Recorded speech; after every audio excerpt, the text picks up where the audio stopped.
আসসালামু আলাইকুম। সবাই কেমন আছেন? আশা করি সবাই অনেক অনেক ভালো আছেন। আলহামদুলিল্লাহ আমরা সবাই অনেক ভালো আছি আপনাদের দোয়ায়।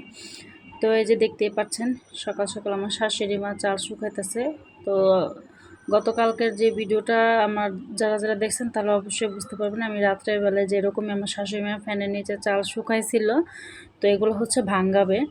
সেজন্য এই চাল ধুয়ে ভালো করে ঝরা দিয়ে এখন এই যে ভালোভাবে উন্না নিচে দিয়ে বিছায় এটা শুকাইতেছে যেন কোনো পানি না থাকে। তো পানি থাকলে কি হয় এগুলো ভিজা ভিজা থাকে, তো মেশিনে যখন ভাঙায় তখন এটা দলা পেকে থাকে আর গুঁড়িটা কিন্তু ভালোভাবে ফিনিশিং হয় না। সেজন্য আমার শাশুড়ি মায়ের নিচে উন্না বা যে কোনো একটা ভালো পরিষ্কার কাপড় বিছায় তো চাল এরকম দিয়ে যে ভালোভাবে ডলে নিতেছে যেন উন্নার বা কাপড়ের গায়ে পানিটা চুষে নেয়। তো সেজন্য আমি আর আমার শাশুড়ি মা এই কাজটা ভালোভাবে করে নিতেছি। তো এই জিনিসটা হলেই এই চাল ভাঙ্গাবে। তার এর মধ্যে আল্লাহ চাল আর হইতেছে সেদ্ধ চাল দুইটা একসাথে মিলে তারপরে এই যে ভাঙ্গাবে। কোনটা কতটুকু পরিমাণ দিছে সেটা আমার জানা নেই। তো এই যে এখন আবার যে ধান ছিল কিছু আল্লাহ চালের মধ্যে, যেটা হচ্ছে আমাদের গ্রামের বাড়ির থেকে আনা হয়েছিল।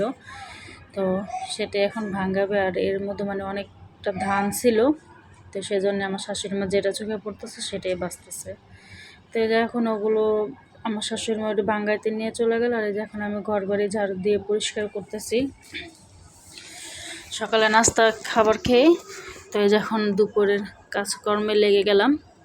তো এটাই হচ্ছে মেয়ে মানুষদের জীবন, প্রতিনিয়ত এগুলো করতেই হয়।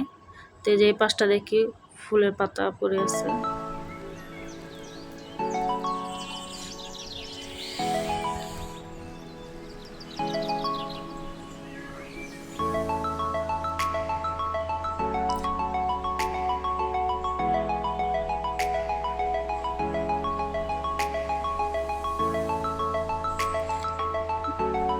বারান্দার এই কর্নার এই পাশের ভিউটা দেখতে কিন্তু খুবই ভালো লাগে। তো আমি ঝাড়ু দিতে এসো মানে এই পাশে একটু ভিডিও করতেছিলাম, যে দেখে অনেক ভালো লাগতেছে। আর বাইরে এত রোদ, আজকে অনেক গরম ছিল। তো কিছুদিন বৃষ্টি যাবত হয়ে ঠান্ডা হয়েছে, এখন আবার সেই গরম, প্রচণ্ড গরম। গরমে আর ঘরে থাকা যায় না। আর এই যে দেখেন বাইরে এসে দেখি মেহের আলী, যে তার এটা অভ্যাস, সে টিভি দেখবে আর যেভাবে ঝুলা ঝুলা সে টিভি দেখবে। তো খাটে বসা ছিল, ও খাটে বসবো না, ওইভাবে এরকম দাঁড়ায় দাঁড়ায় আর ঝুলবো আর এই টিভি দেখবো। আর এইভাবে টিভি দেখতে ভালো লাগে। তো এই যে আমার শাশুড়ি মা বাইরে থেকে চলে আসছে, এই যে চাল ভাঙ্গানো হয়ে গেছে, এখানে মাছ মুরগি বাজার আনছে কিছু। তো এগুলো এখন এই যে সব কিছু নামায়নি, বাড়ির মধ্যে গেট টোকা দিছে। এই যে দেখেন আমার সেই ছোট্ট কলিজার আদরের ননদটা, সে চলে আসছে আবারও। গতকাল রাত্রে চলে গেছে, আবার সকালে আসে। তার এই ডিউটি, যখন মন চায় যখন ভালো লাগে সে চলে আসে আবার চলেও যায়। তো যখন চলে যায় তখন আমার মেয়ে এত কান্না করে, আর যখন আসে সে তখন পুরাই খুশি, মানে তানিশারে ছাড়া কিচ্ছুই বুঝে না। তখন আর আমার দরকার পড়ে না, সে তানিশারই নিয়ে থাকে। তো এই যে দেখেন মাছগুলো ঢাইলা নিচ্ছি, আর এই যে এখানে ছিল কিছু সবজি তরকারি। তো এই পাশে আমার শাশুড়ি মা গরম তো চালের গুঁড়াটা, এই জন্য বলে ডাইলা ঠান্ডা করে নিতেছে। এই যে ভালোভাবে হাত দিয়ে একটু বিছাই দিতেছে যেন এটা গরম ভাবটা চলে যেতে। এটা ভালোভাবে ফ্যানের নিচে ঘরে বা টেবিলে থাকবে, তো এটার পরে ঠান্ডা হলে পেট করে করে রাখা হবে ফ্রোজেনের জন্য। তো এই যে এই পাশে হচ্ছে আমার ননদ, সে আবার এই যে মুরগি এগুলোকে মানে যতটুকু প্যাকেটে প্যাকেটে আলাদা রাখবে সে সেটা ভাগ করতেছে। তো এই যে দেখতে আছে। তো এটা এখন এইভাবে পানিতে কোনো ধোবো না, ভিজাবো না, এইভাবে রেখে দেবো। ভিজালে কি হবে, পানি জমে থাকে। তো যে পাশে আমার শাশুড়ি মা মাছ কেটে নিতেছে। তো মাছের কথা হচ্ছে অনেকে দেখলে বলবেন যে আমার শাশুড়ি মাই মাছ কাটে, আমি কেনই করি না। তো কথা হচ্ছে যে আমার বিয়ে হয়েছে এত বছর, আমি সচরাচর আমি মাছ কাটি না তেমন। যখন দেখা যায় অনেক বেশি বাজার বা একটু গুঁড়া টুড়া মাছ বা অনেক কিছু, তখন আমি বা আমার ননদ কাটি। কিন্তু অধিকাংশ বেশিরভাগই আমার শাশুড়ি মেয়ে মাছ কাটে। তো যে এদিকে দেখতেই পাচ্ছেন আমার শাশুড়ি মা এক এক করে সব মাছ কেটে নিতেছে। তো আমি এটা কিন্তু এখনও বুঝতে পারলাম না যে মানে এটা কি রুইয়ের বাচ্চা নাকি নলা মাছ। তো আমি সঠিক নিজেও জানি না, বুঝতে পারতেছি না। আজকে আমাদের এই মাছটাই, ও আরও যে অন্য পাশে কিন্তু আরও তেলাপিয়া মাছ আনছে।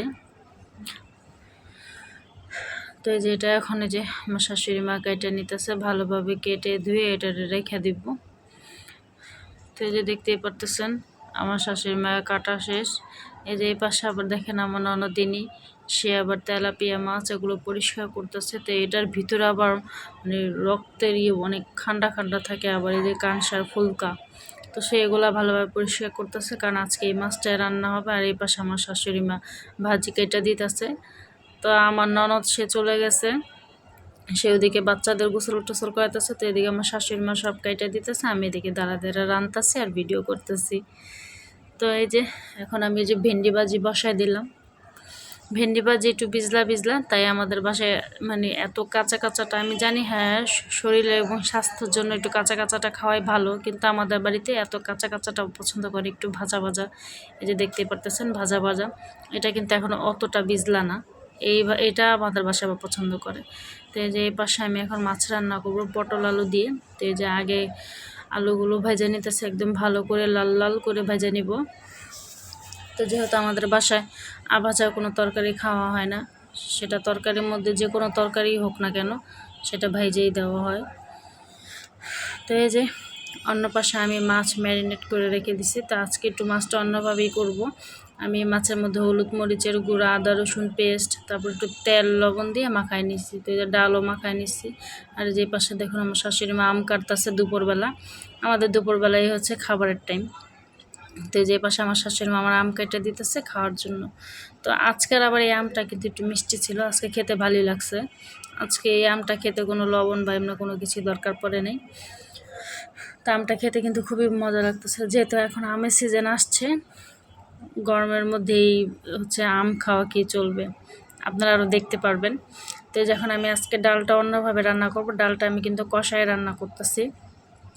সব কিছু যা যা দেওয়ার, পেঁয়াজ মরিচ, তারপরে যে আদা রসুন, তারপর হলুদ মরিচের গুঁড়া, একটু তেল, এগুলো সব কিছু দিয়ে এখন এই তেলের চুলায় আমি এটাকে একদম ভালোভাবে কষায় নেব। তারপর পরিমাণ মতন পানি দিয়ে এটাকে ঢাইকা বসায় রাখবো। তো অন্য চুলায় কিন্তু আমি পটল ভাজতেছি। তো এই যে দেখতে পাচ্ছেন ডালটা কিন্তু আমার কষানো হয়ে গেছে। এ পর্যায়ে আমি পরিমাণ মতন পানি দিয়ে এটাকে ঢেকে রাখবো। তো এই যে আমার মাছ ম্যারিনেট করে তরকারি ভাজা নিস, এখন তরকারি ভাজা শেষে আমি এই যে এখন মাছ ভাজা বসাই দিলাম। আগে সমস্ত মাছের পিসগুলো ভাজবো, তারপরে এই যে এখন দেখতেই পাচ্ছেন আমার ডাল কিন্তু বসাই দিচ্ছি। আর এই যে আগে আমি তরকারি ভাজা লেজা আর হচ্ছে মাথা ভাজা নিচ্ছি, এগুলো যেহেতু কাটা কাটা। তো এই পাশে আবার আমার শাশুড়ি মা আসছে আবার একটু নাইড়া চেরা দিতে, যেন আবার নিচের গুঁড়ো উল্টাপাল্টি করে যেন ভালোভাবে নাইড়া দেয়, গরম ভাবটা বের হয়ে যায়। তো আমি যখন তরকারি কষাই নিতেছি, আজকে যেহেতু একটু বেশি মাছ আর তরকারি, সেজন্য আমি বড় কড়াইতে রান্না করতেছি। আর এই পাশে আমার ডাল হয়ে গেছে, আমি ধনিয়া পাতা দিয়ে দিছি। এদিকে আমার সমস্ত জিনিস ভাজা হয়ে গেছে। তো এই যে এই পাশে আমার তরকারি রান্না হয়ে গেছে, এখন আমি ছাঁক দিয়ে দিতেছি। তরকারি শেষে অবশ্যই আমরা শাক দিই, আর শাক দিলে তরকারির স্বাদ এবং টেস্ট দুটোটাই বদলে যায়। তরকারিটা খেতে কিন্তু খুবই ভালো লাগে। আর দেখেন তরকারি এমন হয়ে গেছে, আর কি সুন্দর কালার, এটা দিলে কালারটাও খুব চেঞ্জ হয় আর খুবই সুন্দর দেখা যায়। তো আমার রান্না শেষ হয়ে যায়। এখন আমার শাশুড়ি মা সন্ধ্যাবেলা সে চালের গুঁড়া ঠান্ডা হয়েছে, এখন এটা প্যাকেট করে করে এটাকে এখন ডিপে রেখে দেব। তো যখন আমাদের দরকার পড়বে নামাই আমরা ব্যবহার করব, পিঠা বানায় বা রুটি বানানো হয়। তো এইভাবে রেখে দিলে, ডিপ ফ্রিজে রেখে দিলে এটা আর কোনো নষ্ট হয় না, ভালো থাকে। আর এইভাবে আমরা নর্মালি রাখলে কিন্তু এটা নষ্ট হয়ে যায়। তো এই জন্য আমরা সবসময় এরকম চাল বান্ধে রেখে দিই। এটা হচ্ছে সন্ধ্যাবেলার ওর মামি শাশুড়ি তো যেন নিহারি আর হচ্ছে তন্দুরুটি এটা পাঠাইছে, যখন আমি সন্ধ্যাবেলা খেয়ে নিতেছি নিহারির সাথে তন্দুরুটি দিয়ে। একটু লেবুর রস দিয়ে দিলাম আর কিছু কাঁচামরিচ, একটু ঝাল ঝাল খেতে ইচ্ছে করতেছিল এই জন্য। তো মামি নিহারি রান্না করছে, আমার শাশুড়ি মাকে আমাদের জন্য নিয়ে আসছে। মামির হাতের নিহারি খেতে কিন্তু খুবই মজা। আর আমরা যেহেতু অনেকে পাতলা ঝোল ঝোল খাই, আমরা ওটা খাই না, একটু ঘন ঘন এই নিহারিটা খেতে কিন্তু খুবই মজা। তো যে দেখতে পাচ্ছেন আমি তন্দুরুটি দিয়ে কি লোভনীয় একটি খাবার খাইতেছি। তো এই যে পর্যায়ে আমি এখন সন্ধ্যা নাস্তা খেয়ে নিতেছি। তো আমার ভিডিওটা আজকে যারা নতুন দেখতেছেন তারা অবশ্যই যদি ভালো লেগে থাকে তাহলে একটা লাইক করবেন, কমেন্ট এবং শেয়ার করবেন। আর যারা নতুনরা তারা অবশ্যই আমার চ্যানেলটাকে সাবস্ক্রাইব করবেন এবং পাশে থাকা ছোট্ট বেল আইকনটি প্রেস করে দেবেন, যাতে আমি যখনই ভিডিও আপলোড করি তার সবার আগে আপনার কাছেই ভিডিওটি পৌঁছে যাবে। তো এই যে দেখতে পাচ্ছেন কি লোভনীয় একটি খাবার। তো আশা করি আজকের ভিডিওটা এ পর্যন্ত কি আপনারা সবাই ভালো থাকবেন এবং সুস্থ থাকবেন, আমাদের জন্য দোয়া করবেন। আল্লাহ হাফেজ।